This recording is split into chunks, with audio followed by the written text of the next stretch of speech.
end up in the box. And it ain't me. Everyone can see who you are. You want me to kill him?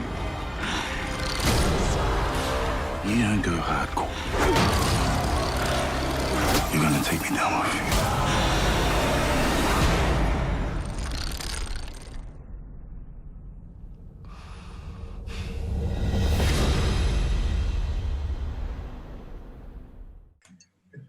Don't have your video, Jeffrey. You don't? No. How about now? Oh, there we go. There it is. Hey, good background. You like it? Yeah, it's good. Well, guys, thank you so much for joining me today to talk about Savage. I just finished it maybe like 15 minutes ago. Fantastic. I mean, I just absolutely loved it. And Sam, let's start with you. A man's life told in 3 stages, and we can see where all the abuse started. I mean, that's what when the movie first started, I thought, great, another gangster film. We got another Sons of Anarchy. And then immediately it went just to focus on Damage and his life. What an appropriate name too for him, right? And I thought, wow, we get to find out how it began, where it's going, how it's going to end. And that was just so fascinating to see this one man's journey his entire life. It was almost like a gangster version of Godfather. Look, I'm rambling on, sorry. And so tell me about the gangs of New Zealand. Why was this such a fascination with you? So the gangs of New Zealand are really fascinating and they're quite hidden. A lot of New Zealanders just don't know much about them, what goes on behind their walls, the sort of the values and the codes and the, the crimes. And it's really its own culture, street gangs in particular. So we have street gangs over here, which are very different from biker gangs. They never could afford bikes. So it was, just the odd car and hanging out. And it started in the 60s and 70s. The Hells Angels came over to New Zealand and to Auckland. And so New Zealand was one of the very first sort of countries in the world to adopt that sort of American biker gang style. And that really influenced the hierarchy and the way that all these other New Zealand gangs formed. So they've always been a big part of New Zealand's history and never really been explored dramatically. And it was really, I think in talking to real gang members, the thing that really struck me was, as you said, these childhoods that so many of them came through state care, so many of them had come through this oppressive, abusive system and felt that had really influenced the direction of their lives. And I wanted to sort of go into that and sort of show the extent to which a lot of these men feel like they're products of their environment, of their upbringings. And I think to tell this one man's story through these 3 chapters, as a boy, as a teenager, and as a man, which, the idea was each of them was a short film that sort of explored a part of their life, but together they sort of show this deeper story that allows you to understand how a boy can turn, from that sort of innocent 10-year-old into someone who's sort of a violent gang member. And Jake, Damage is a gangster with a conscience, which I found fascinating, but he wants a new life, but it's not easy for him to leave the gang, is it? No, I mean, there's a code of conduct there. And also when you're a founding member too, I think that makes it even harder.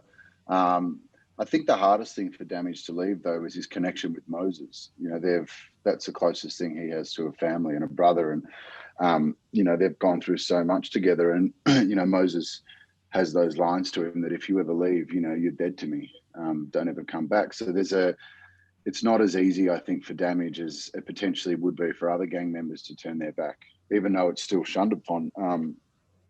That means walking away from Moses and walking away from his brother and losing that for life. So it's but then you've got the pull of a guy that craves connection and just wants to feel his mum's love and see his mum again. So it's, there's a lot of push and pull with everything with Damage. He's sort of conditioned one way and wants to break free and feel something else, but he doesn't know how to feel. He doesn't know how to express love or accept it.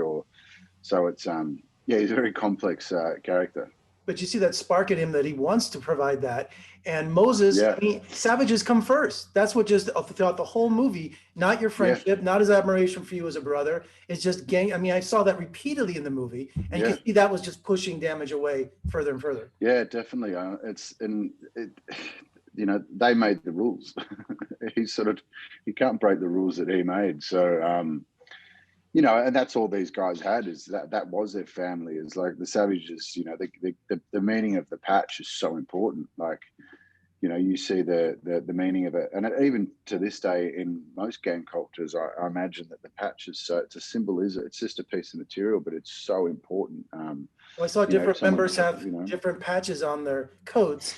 They had to mean something, right? Can you tell me maybe, or is it too? Well, the each, see the circles on the background, you can see each one of those is a chapter. So our chapter was Porneki, which is the Māori word for Mount Wellington, but you can also be a member of other chapters throughout New Zealand. So there might be Wellington or Auckland or Gibson or Hastings. So the basic, and the more patches you have, I guess, the more decorated, I imagine. Sam, you probably better answer that better. Yeah, the side patches are sort of speak to the extent of your community, your family. So, you know, one of the things, Jeffrey, is these chapters are, you know, often develop quite independently from each other and develop their own culture and develop their own leader and their own sort of rules and systems. So, yeah, you can be part of multiple chapters, and that sort of shows how connected you are. And Jake, I heard you even infiltrated one of the gangs for research, or tell me about that. Yeah, not so much infiltrated. When I sat down and spoke as much time as I could to current members, ex-members, and there was a lot of guys that were, you know, willing to share their stories, which was so invaluable. And it wasn't really until, I mean, you can read all the books you want and watch all the clips and do all the research, but until I sort of met some of these older members who came through the system that the film is based off, to see them, you know, shedding tears and talking about their childhood, and you know, no one asks them about their childhood. So to see like the humanity, and to see these little boys inside these, you know, violent big men was invaluable, because that sort of gave me an in to who Damage was. You know, he looks a certain way, and his actions are, you know, for the club, and the brutal violence that he inflicts on people for punishment. But deep down underneath that, he's just a scared little boy who's, you know, craving connection and love. And to see that in, you know, these guys, these real gang members, to sort of see a glimpse of that was, yeah, that was something that was amazing to see. But they were great. They were open armed. We were telling their story, and no one's told their story before. So they were, the ones that I met were very supportive, and they were really excited about it. And then to hear the response that they had to the film was quite emotional as well, which was good. And Sam, tell me about casting the Savages, about Savage, the gang members, because all of them looked really authentic, you know, and I can see where The Rock gets his good looks too, you know. So we started off by putting a Facebook call out asking for men with broken teeth, scars, criminal records, welcome. And we got like thousands upon thousands of applications from around the country. So me and the casting director basically went around from city to city and ran casting rooms side by side, just going through tons of these sort of, a lot of guys who'd come from gang worlds or who were sort of affiliated with it, or, you know, new people in it. And so a lot of hard men, and it was a fantastic grounding process. And we got some beautiful auditions, including Tug, who we found, who's the main antagonist in the film.